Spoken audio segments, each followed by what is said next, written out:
what's going on? It's your boy BT. We're at Northwest Community Gym here in Hollywood. And you're watching True School Sports. Maintain a high work rate throughout the course of a fight.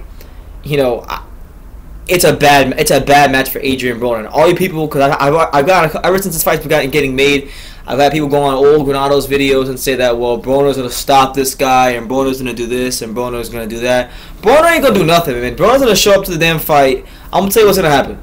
Broner will probably. I'm hoping not. I really want to see a good fight. So hopefully, Adrien Broner sees this video, or someone in this camp sees this video, because I really don't know who watches these YouTube videos sometimes. But if somebody from the Broner camp or Adrien Broner himself sees this video, hopefully Adrien Broner does not come into this fight overweight, because he's had a tendency to do that. He struggled to make 140 in the past. This fight will be at 140, so I honestly don't think he's gonna make the weight. I think he's gonna have a hard time making the weight. I would not be surprised if he came in overweight. If he's not focused, we see him, because February is a long time from now. You know, there'll be plenty of time for him to go to the club, party, blow up, balloon and weight. I'm not buying this is the new Adrien Broner rhetoric.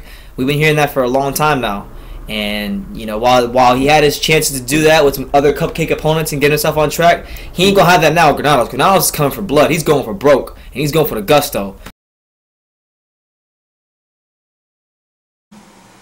Hey, what's going on? It's your boy BT. And I came here to talk some boxing with the thousands of True School Sports subscribers. What's going on, guys? Now I'm looking fresh. I'm looking clean. It's B. Taylor Day, a.k.a. my birthday. Happy 22nd to myself. But boxing news, we got Adrian Granados, Adrien Broner. That's coming up. That'll be this coming Saturday. So looking very forward to that fight. I think it has Fight of the Year candidate written all over it. I think both guys are gonna come to fight and give a great show. But as far as the news for this fight goes, there's been a wrinkle added to this fight. Now there have been several wrinkles. You know, we know that the fight was actually supposed to be taking place today on my birthday. And that's not what happened. They got pushed back to the 18th so Broner could have it in his hometown. So that was cool. That happened. You know, I wasn't happy about that, but it's whatever. It's boxing. Those things happen. Now, look, if you guys remember, as I just played for you guys in the beginning of this video, a clip from earlier when this fight was first signed, I specifically told you guys that there was no way in hell that Broner was going to make the 140-pound limit. And initially, the contract stated that Broner and Granados were not even going to fight at 140. It was actually a contracted catch weight of 142. But now, according to Boxing Scene in this article, it's been reported that Broner can't even make the 142 catch weight, and it's now being moved to the full-fledged welterweight limit of 147 pounds. So there's many ways to look at this. You know, Broner has struggled with weight. You know, and I've said this in the past. You know, his eating habits, his reckless lifestyle is going to catch up to him. And he's fighting a guy in Granados who has to have this fight. It's not a matter if he wants this fight. He has to have this fight. And I'm picking him to win. My picks stay consistent. I think he's going to win.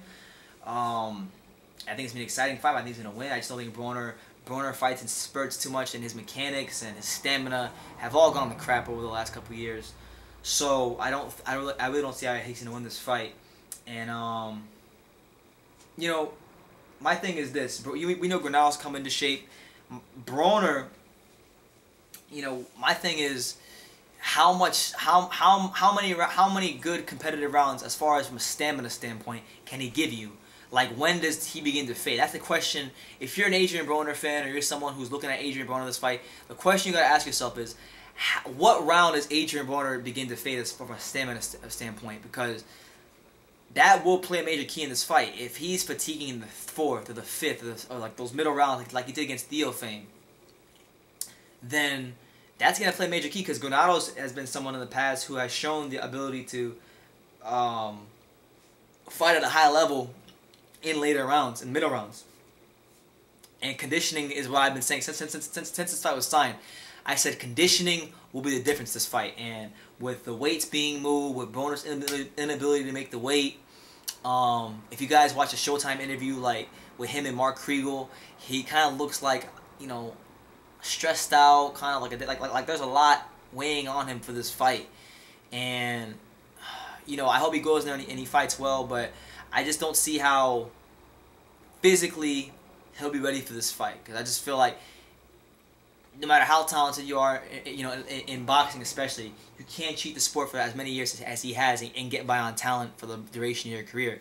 It's just not how it works. At some point in time, it really begins to catch up with you, and I believe that time has come. That time is now, and we're going to see what happens. But as far as quotes in the article go, here's some quotes from Granados. Here's what he had to say about the whole situation. He said this, I quote, "Yeah, it is actually at 147. It was 142, but however, it's 147 now. That's the way it is. It was kind of a take it or leave it offer, so I'm obviously not going to pass this opportunity, and I accepted it." Then he said this. He said, "We'll see where my body tapers off at. I was hearing, I believe he got sick, and and that's the kind of threw off his camp. I mean, I was sick too as well. I was still planning on making 142, but he just made it easier on both of us, and I still expect a competitive fight, even fight, and it's going to be a great fight." So there you have it. Now, something I do want to note here about Granados is that 147 pounds, if you guys don't know, he's had 3 fights there. And honestly, it's funny because these 3 fights at 147, you look at Leonardo Tyner, which was a draw, Kermit Cintron, which was a draw, and Brad Solomon, which was a split decision loss. All 3 of those fights, you could make an argument were wins. Now, the only fights that I've actually watched in full, the only fight for all those 3 fights that I just named, the only one that I've watched in its full duration is Kermit Cintron. I've watched bits and pieces of Brad Solomon and Leonardo Tyner, but I never had a chance to finish them. So, the Cintron fight, I can say without a shadow of a doubt, he won that fight. He got jobbed. The other ones, he looked like he was doing a really good job, and you could have given the rounds that I watched to him, but I haven't watched in its entirety, so I don't want to comment on those. But I have heard other people who have watched those fights say that he should have won those as well. So I find that interesting that he's never gotten a win at 147 officially on his record, although he has earned a win at 147. Another thing we must note about Granados is that he did fight in the BKB, which is not on his official box rec, and that was at 150 pounds. That's when he moved up and beat Jesus Soto Carras, so that's another thing you must note with him. But, you know, it's crazy because this fight has a lot of interesting dynamics. You have, from the Broner side of things, this is like a fight for him that he can't lose, or he's going to be an ESPN fighter. From the Granados side of things, he kind of was an ESPN type of fighter, but now he's getting a chance to kind of take another step in his career, and he's fighting for the legacy of Ed Brown. So it's big, man. It's big. It's a big fight. It has a lot at stake, and I'm looking really forward to it. Like, you know, I kind of expected when it came to this fight, just with how it's been promoted, with some of the little petty things that I've seen of how it's promoted. Like, if you look at the fight poster originally on PBC, they didn't have a picture of Adrian Granados. When they put the fight poster up, Adrien Broner's name is a little bit more bolder than Granados. Like, little things like that. There have been petty things that happened throughout the promotion. It was originally scheduled for February 11th. Got moved to 18th so it could be in Broner's hometown. So the odds have been stacked against Granados. And now they moved the weights. You know, I don't really know who that hurts or helps more. I think it really is going to, you know, it doesn't really matter. I think Granados is going to win either way, but it is what it is. I just knew this was going to happen. I knew Broner wasn't going to make the weight, and I knew for a fact that there would be some craziness with the weights being moved, because if you look at the course of his career, Adrien Broner, you know, he did prove himself to be a very talented and a very gifted fighter early in his career, but it's clear that his discipline hasn't been there, his skills have declined, his conditioning has declined, and he's just someone now who, you know, can't make the weight, and it's gonna catch up to him. So we'll see what happens. It should really be a good fight. I'm looking forward to it. I'll be in Las Vegas, so I'm not sure where I'm gonna watch the fight. If any of you guys in Vegas want to watch this fight together, we should have a special get together. Watch Broner versus Granados. You know, we'll do some cool stuff, some interviews, some pre-fight reaction, post-fight reaction. So if you're in the Las Vegas area and you want to watch Granados Broner with your boy BT, let's find someone to watch the fight. Let's watch it together. But you know, I'm just hoping my guy pulls it out, man, because he's been through a lot. I talked to him quite frequently. I kind of haven't really talked to him since our last interview, which was in like mid-January, because I just don't want to bother him. I want him to be focused on this fight and win. But after that, you know, hopefully he comes out to win, and we can talk again. But you know, it's a big fight for boxing. You know, I think Granados has long been slept on. To me, he's like one of those guys, right? Like if you look at guys who if they did have bigger promotional people behind them, like if they had a big promotional machine behind them, you know, how big of a star would they be, or how much better would the record be? I feel like Granados could easily be an undefeated fighter, and we would be talking about him a lot differently. He wouldn't just be some tough journeyman fighter that people look at him as. He would be looked at as an upper echelon fighter in the division. And I feel like, you know, maybe skill wise he's not Terrence Crawford, but he just has those intangibles that separate, you know, decent fighters from good fighters to great fighters. I feel like he has intangibles that can win, that are gonna allow him to win at the championship level.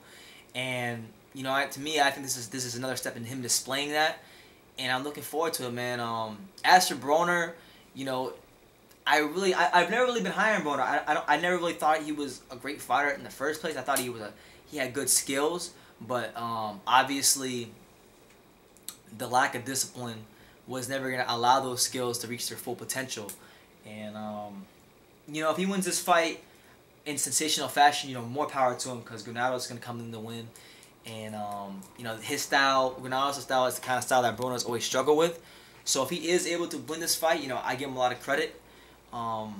He deserves it. He deserves all the credit in the world for winning this fight if he's able to get it done. But you know, it's just one of those fights, man, to where, you know, he doesn't have an Amir Imam. Like one thing Broner has going for him that I will admit is, like, in Amir Imam is a long range fighter, right? Like I love Amir Imam, good friend of mine, but like Amir Imam is a long range fighter. Amir Imam is comfortable only on the outside. If you smother his jab and you smother that distance on the jab, and you can work on the inside, you have a chance to beat Amir Imam. He's not comfortable there. So Granados exploited that, and he bullied him and got a W.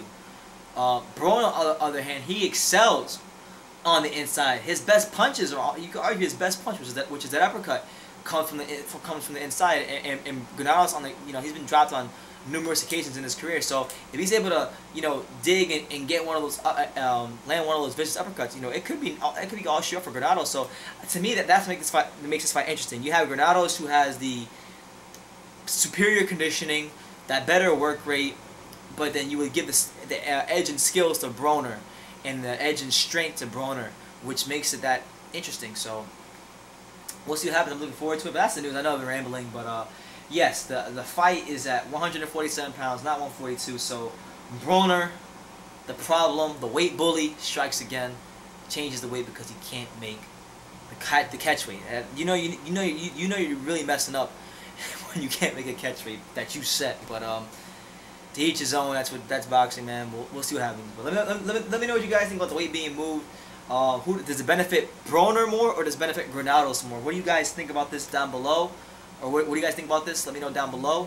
Take the time to subscribe, and you can love me or you can hate me, but I'm just a kid from Daniel. So until next time, take care, guys.